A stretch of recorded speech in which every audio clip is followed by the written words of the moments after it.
Ready or not, it's just about 2014. So my suggestion is be ready. Thank you. Have a nice week. Now, we'll go into a little more depth than that. We just finished a class that many of you took called Making This Next Year Your Best Year Ever. And it was really taking people through a process of looking at what holds us back, in terms of our own inner processes and so forth, and then how do we move forward. And, so we're going to look at kind of some similar stuff in today, although different quotes. So, because I'd like to do things new. Ralph Waldo said, finish each day and be done with it. You have done what you could. Some blunders and absurdities no doubt crept in. Forget them as soon as you can. Tomorrow is a new day. Begin it well and serenely and with too high a spirit to be encumbered with your old nonsense. Yeah. So that little ceremony kind of we did within the meditation there, the burning bowl idea, is to get rid of your old nonsense. The old nonsense that you're still kind of carrying around. We all do. None of us is a completed work. If you were finished, you'd be gone. So you're still here, which means we still have work to do. We still have work to do within this form, within this consciousness of who and what we are. And that work is to more fully realize who and what we are, more fully get it. And not only get it, but live it. Joseph Campbell talked about the idea of follow your bliss, which means to do the work, to go within, to find who you really are, that holy grail of consciousness, that is the bright light of your being, the genius of your being, and return with that to the world you left and bring that to bear on that world. That's a tough task. I mean, the reality is most people don't do that. And there's lots of reasons for it. Mainly, it's hard. It's difficult. It's hard to have a life plan where you're supposed to, the outer world will tell you, how you're supposed to live your life or have a career and have a family and follow a certain trajectory, while the spirit within you, that heart-centered spirit, is saying, I don't want to do any of this stuff, or I want to do it differently, or I want to do it out loud, or I don't want to be afraid of messing things up. I want to just live and fully express. We all show up that way. You ever noticed a newborn baby? They really don't care about propriety. They're just full of exuberance. They smile, they cry, they poop, they just do whatever without concern about how it looks for other people. And then what happens? We begin to teach them, right? We begin to teach them, don't reveal yourself to the world. It would be embarrassing for the rest of us. See. Tomorrow is a new day. Begin it well and serenely and with too high a spirit to be encumbered with your old nonsense. Another great Emerson quote is, get your bloated nothingness out of the way and let the divine circuits flow. Now, here's a little tip. When you do get your bloated nothingness out of the way, you will irritate a lot of people. They will not be happy with you. Why is that? Well, the reason is when you remind people of the life they're not living, they get disturbed. Emma Curtis Hopkins, another great New Thought teacher, said, all your affairs, as you now look at them, represent your former way of thinking. They are held together by the glue of your former ideas. Now, if you withdraw that glue, what can you expect but that your affairs will all fall to pieces to let new affairs representing your new way of thinking establish themselves?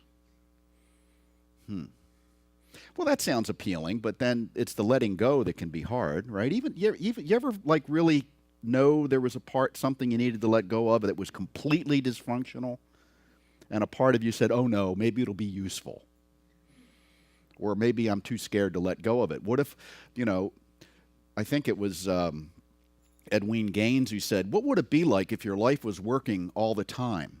What would you talk about? Because we're so used to sharing with our problems with each other. How many of your relationships are dependent on you and the other person having problems to share? Home and work and, and friendships, and you get together and talk about ailments or how much stress is in your life or complain about the government or whatever you do. How much of your energy goes into that? And that's supporting. See, anything we're doing in our life right now, she's saying, is coming from the past. Now, there's nothing wrong with that. That's just the way it is. But the problem is learning the art of how much of the past to perpetuate into the future. Because we don't let all of it go, obviously. But we need to learn what needs to be released so that something new can come in. We need to be in newness a little more than maybe we are because our psyche demands it. Ernest Holmes said, "We do not change all of the patterns of our thought in a moment. Rather, it takes place little by little until gradually the old thought patterns become transformed into new ones by some inner alchemy of the mind, the operation of which we do not see, but the manifestation of which we do experience." In other words, we gradually talk ourselves into the new. But in order to do that, we've got to consciously direct our thought patterns. We've got to consciously direct our mind. We've got to pay careful attention to how we are when we're reactive. There's two kinds of thought, basically. There's reactive thought, where you're just kind of reacting out of something, that's coming from within you. And then there's the kind of thought that is creative, that is thinking in a new way that's different from your current belief system. Reactive thought, they say, when they study this kind of thing, most people are in reactive mind 95 to 98% of the time. That means that most of your thoughts are just experiencing some kind of sensory experience outside of you and reacting from your current belief system. Okay? And we do that all the time. You're doing that now with what I say. You're comparing it to your own understanding of whatever it is I'm talking about, whatever it is. And some of you are going, what the hell is he talking about? You see? But because if you can't compare it to something that's already within you, it can't have a meaning for you.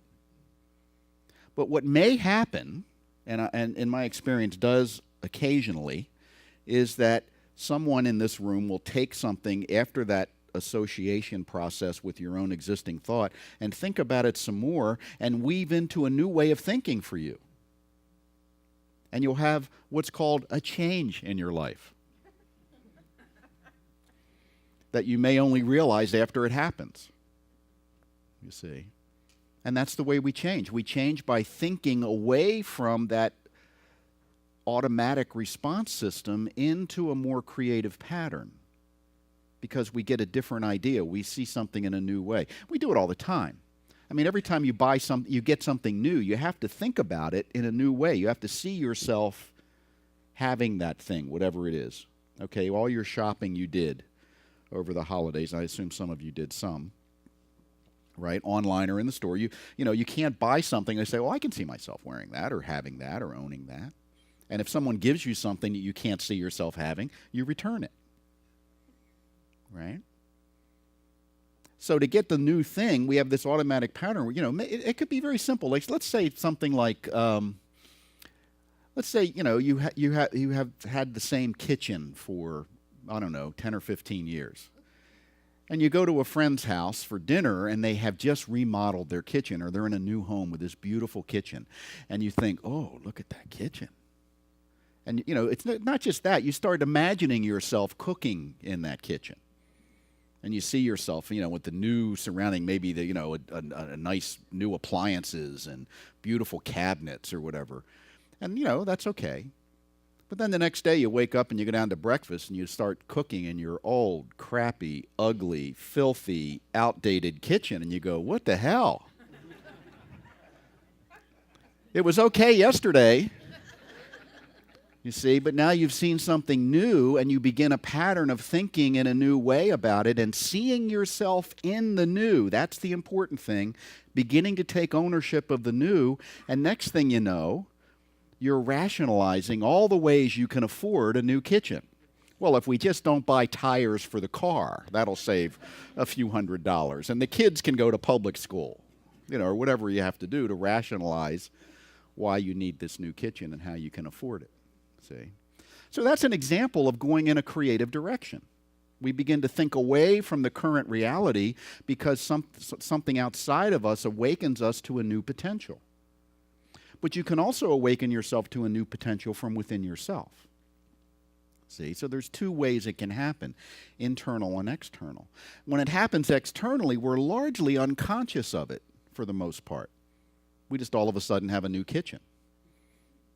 How'd this happen? Well, I don't know. It just happened, because it's been 6 months since the contractor promised you it would be finished, right?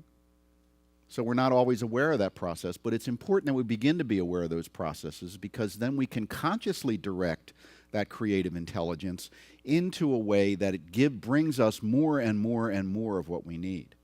So the end of the year is a good time to look at that because it's a symbolic ending and a symbolic beginning. It really doesn't matter. You can do this any time. It's just that now seems to be kind of that symbolic time to talk about it.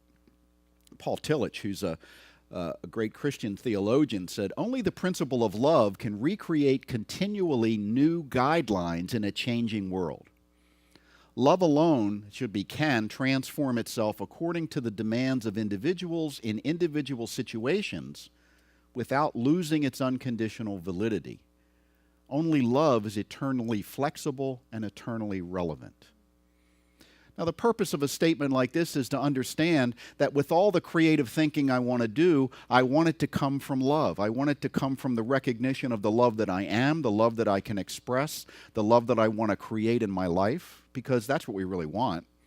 You don't want the new kitchen. You want the feeling of being in the new kitchen. See? What can give me that feeling?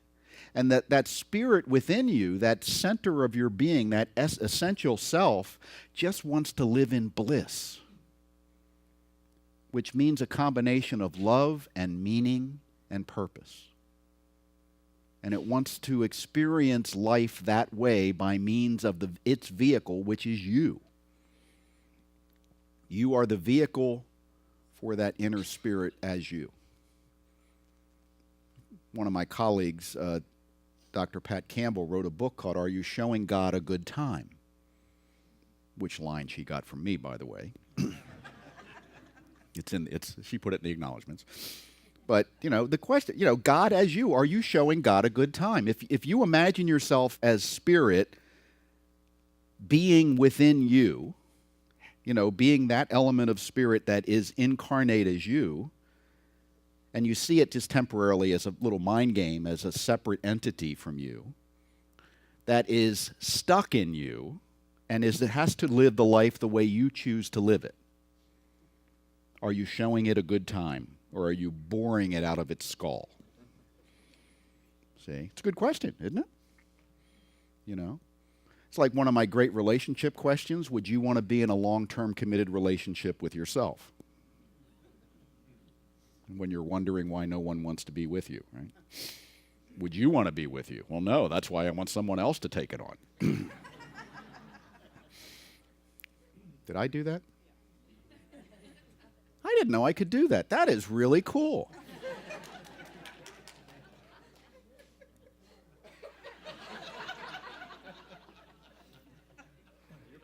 See, that's a creative moment of discovery. I am a different person than I was 30 seconds ago. I have a new power.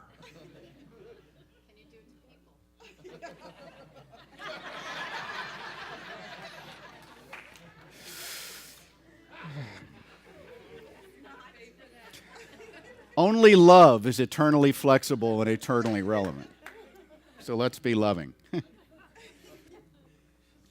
Andre Gide says, one doesn't discover new lands without consenting to lose sight for a very long time of the shore. See, some of us say, yeah, I'd like my life to change. I'd like it to be better, but I don't want to lose my safety net. whatever that is. So I'll stay in this toxic relationship until I meet someone else. Or I'll stay in this job that kills my soul until I have another job lined up. And that may seem really pragmatic, you see. But again, we have to understand that the essence of your being, that spirit within, is not pragmatic at all. At all. It doesn't care about your linear ideas or your safety net. It doesn't believe in safety. It doesn't believe in caution. It doesn't believe in guidelines or rules. It wants what it wants when it wants it. Now, we have to tame that to some degree, but most of us tame it down to the point where we're in complete denial of that element of ourselves. And we stay kind of locked in. Kim McMillan, who passed away, and there was a book written about her, said, "When I loved myself enough, I began leaving whatever wasn't healthy. This meant people, jobs, my own beliefs and habits, anything that kept me small. My judgment called it disloyal. Now I see it as self-loving." See, there is this kind of cultural viewpoint that is collectively developed. And it tends to be based upon the you might call the average consciousness of any culture or subculture. And the average consciousness for most people is fear-based. We're still in the stage of human evolution where we're largely fear-based, where we're not that far from having to worry about not only finding dinner, but being dinner. And we don't have as much physical danger as we used to, even say 100 or 150 years ago, but we still perceive a lot of psychological danger. So we have the protections up. We're guarded, we're cautious. And we get a lot of feedback from the larger culture that we should be that way. And again, there's some truth to that. But, it's sort of like one of these questions like, how much insurance can you afford? There are people that buy lots and lots and lots of insurance and they don't have any money to do anything else. Or do you say, well, maybe I just have a little bit of insurance and then I have more flexibility to do this? How many locks do you need on your door before you can't get out of the house? It's that kind of a thing. How careful do you have to be about speaking your truth because you're so afraid of disturbing someone else? See all the ways this can show up,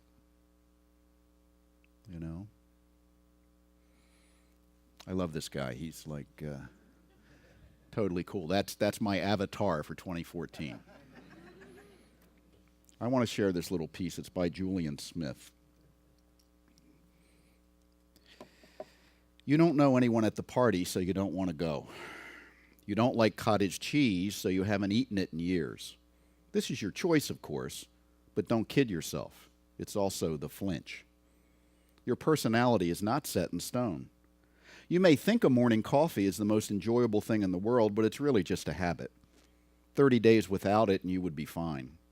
You think you have a soulmate, but in fact you could have had any number of spouses. You would have evolved differently, but been just as happy. You can change what you want about yourself at any time.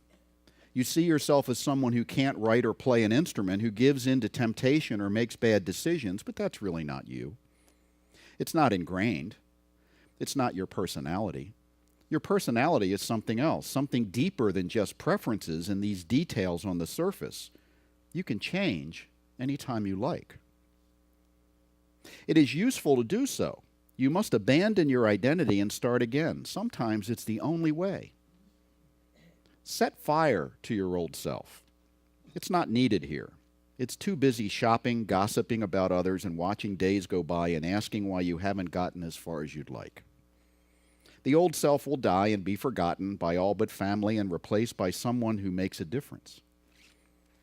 Your new self is not like that.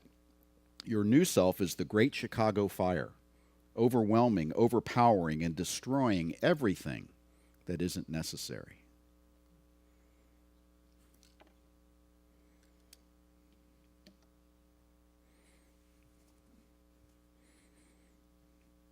Who is it? Nelson Mandela said, if your palms aren't sweating, you're not playing in a big enough arena. You know, because we're called to something greater. You know, there are people who we admire who step outside of what is expected of them. You know, I read a quote, I'm paraphrasing it, it basically said, we tend to admire living people who conform and dead people who didn't.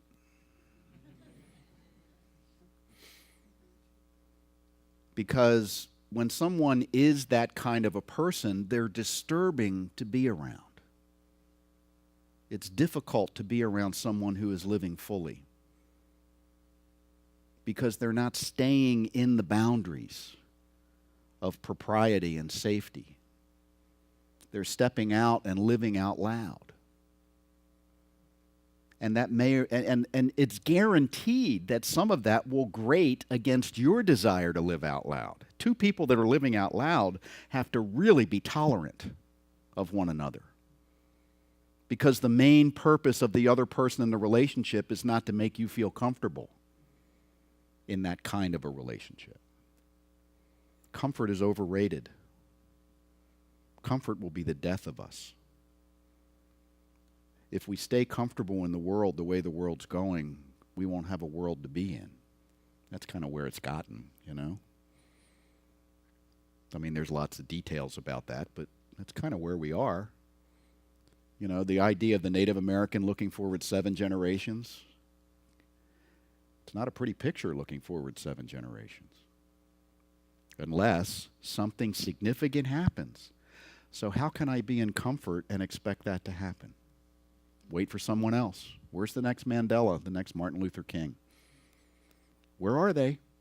You know, we'll find out about them at some point when they get shot or get put in prison. Now, none of us has to go out and play at that level, but I bet someone in this room could. And if you're not, we all lose.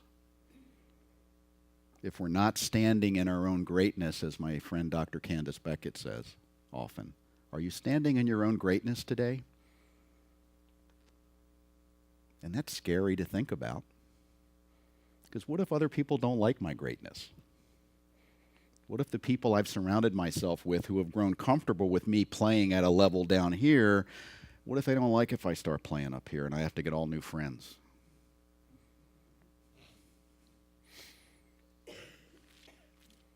Or I have to change the way I live my life, the way I conduct my day. I have to give up my routines and step into something different. And the answer, as it said in that reading, it's a choice. You don't have to do any of this. I'm just putting some ideas out there. And I say it over and over because I love this quote from Andre Gide. Everything has been said before, but since no one listens, we have to keep going back and beginning all over again.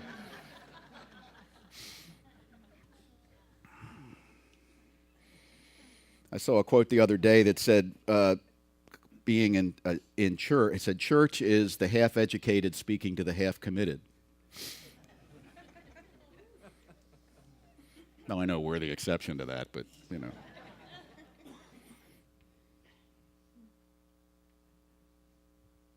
What does it take, and I'm asking myself this, I'm just saying it out loud, what does it take for me to step up? Not without fear, but facing the fear and doing it anyway.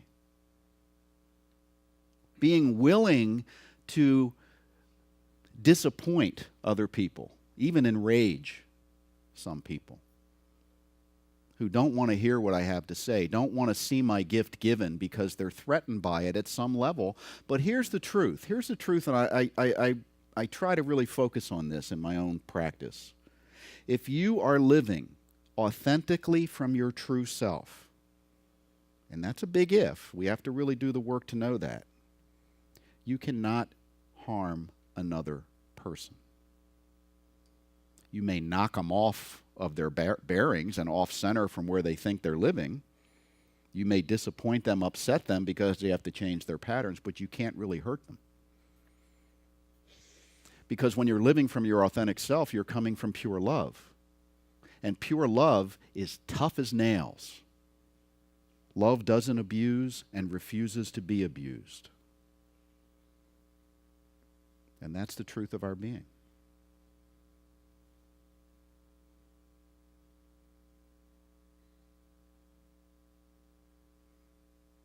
And everything has been said before. And it's not true that nobody listens. I think most people listen. It's that we don't necessarily translate what we hear into the new version, into the change that's required, into the change that our heart longs for.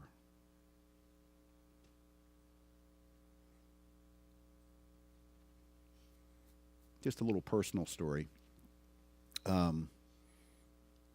When I became aware that I had some feelings for Dorianne, which I won't go into all the details, but we were up in Vancouver at a conference, and like, okay, something's going on here, and we talked about it. And I was married, and she was in a relationship, and we decided not to act on it. It was the pragmatic thing to do. Didn't want to upset all those lives. So the next day, she had to leave, and the next day I went, and my regular practitioner wasn't there, and I went to this other minister, David Leonard, who some of you may know. And I said, can we have lunch? I got to talk about something. And I told him what we said. I said, yeah, we've decided not to act on it. And he just looked at me and he said, you asshole.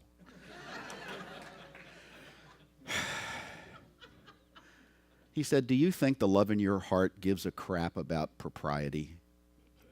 Do you think the love in your heart is just going to say okay to that?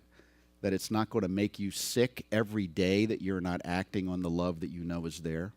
That it's not going to disrupt your life so badly that you're not going to know what hit you unless you follow your heart? And I'm sitting there thinking, why did I ask him to lunch? Part of me, the pragmatic part was like, that's not what I wanted to hear. I wanted encouragement for the choice I'd made, which was responsible. And then another part of me was like, God, yes, listen to him. And I did, and here we are.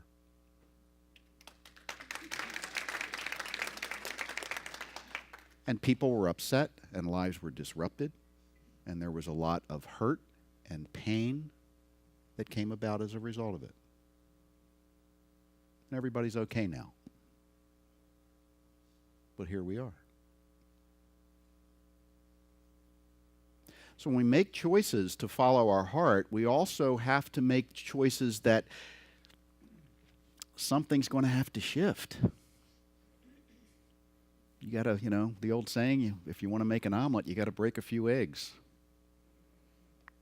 The earth is broken when the plant comes out of the ground. If you make significant change in your life, patterns will be disrupted. But if they're patterns that don't serve the highest and best for all those involved, they're patterns that need to be disrupted. But it takes a lot of courage, and it takes the stamina to withstand that kind of response, because people will be disappointed, upset, angry. It's a guarantee. It's not maybe it'll happen. It'll happen.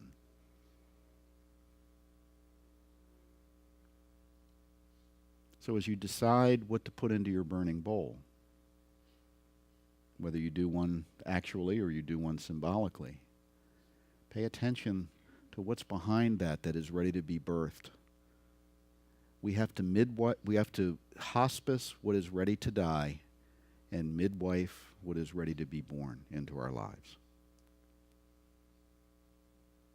And if we all do that, and we get used to doing that, imagine creating a subculture where everybody could be themselves, and that would be so cool, and so we'd be so enthusiastic about it that we wouldn't expect people to behave a certain way if they weren't that way, that we wouldn't demand that people conform so we'd be comfortable and wouldn't be disturbed.